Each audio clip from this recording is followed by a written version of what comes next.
복된 새벽입니다. 오늘 귀한 새벽에 나오신 우리 성도 여러분, 하나님의 크신 은총이 여러분이 함께 축복합니다. 오늘은 본문의 말씀이 여호와김이라는 사람이 있는데 유다의 세 번째 마지막, 말하자면 제일 마지막 왕이 나와 있는 바로 시드기야 왕이고, 바로 그 앞에 여호와김이라는 왕이 있습니다. 여호와김, 김이 아니고 김. 근데 이분은 3개월 동안 왕의 지위를 했고, 바로 여호와김 왕 앞에 여호와김이 있어요. 근데 여호와김 때의 이야기예요. 그래서 32장에서 34장까지는 유다의 왕 마지막 시드기야 왕 10년 때의 이야기고, 오늘 보면은 그보다 약 10년 전 여호와김이라는 왕이 있는데 그 왕이 있을 때 이야기입니다. 그래서 마지막 유다의 왕인 시드기야 왕 바로 앞에 왕은 여호와김이고 3개월간 지위를 했고, 그 앞에는 여호와김이 10년 동안 이렇게 왕위를 했는데, 그 여호와김 때 왕 때 이야기인데, 그때 하나님께서 이제 에레미야 선지자에게 말씀이 임하게 되는 걸 보게 되는데, 바로 2절 말씀이에요. 너는 레갑 사람의 집에 가서 그들에게 말하고 그들을 여호와의 집 한 방으로 데려다가 포도주를 마시게 하라 하시니라. 그러자 에레미야가 레갑 온 족속들을 데리고 3절 말씀을 보시게 되면, 그리고 4절에서 5절 말씀을 보시게 되면 여호와의 집 방에 드리고 포도주를 그들에게 권합니다. 레갑 사람들에게, 레갑 족속들에게 포도주를 권했어요. 그러자 이 6절에 11절 말씀을 보시게 되면 레갑 족속이 이렇게 얘기를 합니다. 우리는 선조 요나답이라는 분이 계신데, 그분이 포도주를 마시지 말라고 해가지고 그 말에 순종하기 때문에 우리는 포도주를 못 마십니다. 이렇게 얘기를 해요.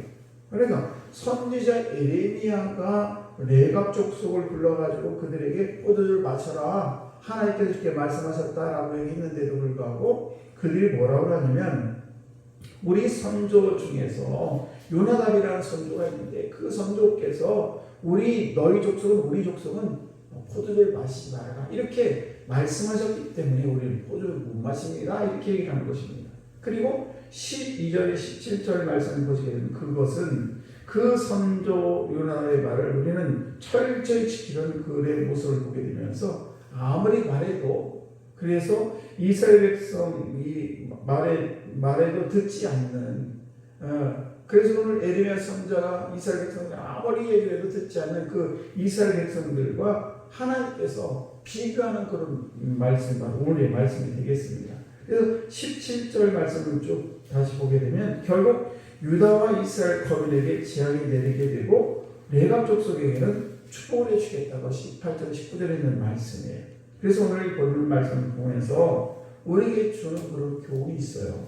이 본문은 레갑 족속의 축복을 받게 되는 이유에 대해서 말씀하고 있는데, 그것은 뭔가 하면 바로 헌신하는 삶을 들 수가 있는 것입니다. 그래서 레갑의 아들 요나답이 레갑 후손들에게 포도주를 마시지 말고, 또 집에 거하지도 말고 장막에 거하라는 그 말은, 말하자면 포도주도 마시지 말고 또 집에 거하지도 말고 장막에 거하라, 하나님의 장막에 거하라는 이 말은 우리의 몸과 마음을 하나님께 바치라는 의미를 가지고 있다는 사실이에요. 자, 우리가 이 세상을 살아가면서 여러 가지 문제를 만나게 됩니다. 그럴 때에 우리는 이것을 어떻게 할까라고 하면서, 어떤 분들은 어떤 능력 있는 사람 찾아가가지고 물어봅니다. 이게 어떻게 됩니까?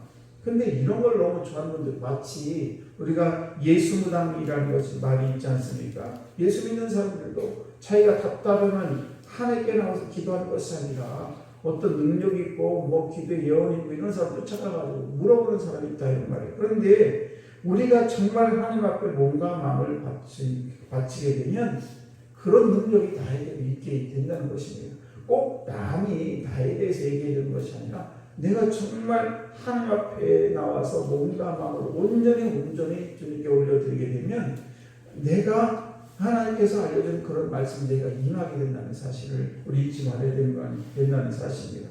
그리고 기도를 잘하는 사람을 찾아다니는 사람들이 있는데, 정말 저와 여러분들도 진정으로 시간을 바쳐서 정말 하나님께 기도하게 되면 그 기도를 하나님께서 우리 기도를 들어주시고 그 기도 잘하는 사람처럼 우리도 하나님 은혜 가운데 살아갈 수 있다는 것입니다. 그러니까 우리는 중요한 것은 뭔가 하면 우리의 몸과 마음을 하나님께 얼마나 드리고 있느냐가 중요한 것이지 누구를 쫓아가가지고 내가 누구 예언을 받고 기도를 받고 이것이 중요한 것이 아니라는 것입니다. 그러니까 우리의 생각, 나의 행동, 진정 하나님의 영광을 위해서 내가 살아가고 있는가, 정말 내가 새벽에 나와서 하나님 앞에 진정으로 기도하고 있는가. 그래서 이 질문이야말로 우리에서 가장 중요한 질문이 될 수 있다는 사실입니다. 그런 의미에서 우리가 이 귀한 새벽에 나오셨는데 이 귀한 새벽 기도 시간은 정말 소중한 시간입니다. 우리가 하루를 기도로 시작한다는 것, 그 하루는 영광으로 살지 않는 것이 분명합니다. 왜? 하나님 앞에 하루를 시작할 때 하나님의 전에 시작을 하게 되는데 어떻게 영광으로 살 수가 있겠습니까? 또 하나님 앞에 처음 것을 드리는 그런 시작의 삶이 바로 새벽 기도인데 그런데 그 삶이 얼마나 축복된 삶이 되겠느냐라는 것입니다. 그래서 우리가 새벽 기도는 쉽지는 않지만은 정말 소중하고 의미가 있는 시간이 뭐냐, 바로 새벽 시간이에요.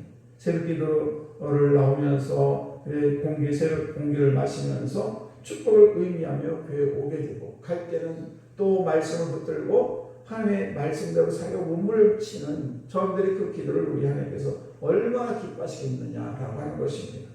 남들이 잘 때 나는 깨어 있다는 사실이 얼마나 행복하고 그리고 가장 처음 나의 시간을 하나님께 올려드린다는 것, 이것이 우리에게 정말 기쁨이고 행복이 되어야 될 줄 믿습니다.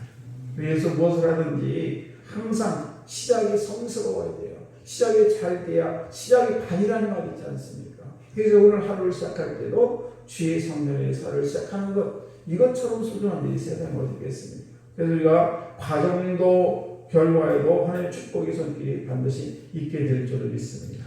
여러분 정말 하나님께 몸과 마음을 드리며 살아보시기를 바랍니다. 정말 하나님의 영광을 진지하게 생각하면서 우리는 살아가야 될 줄을 믿습니다.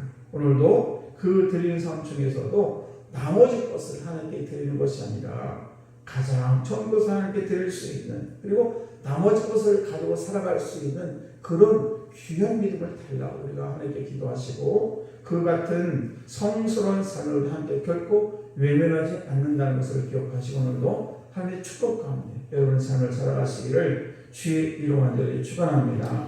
기도하겠습니다.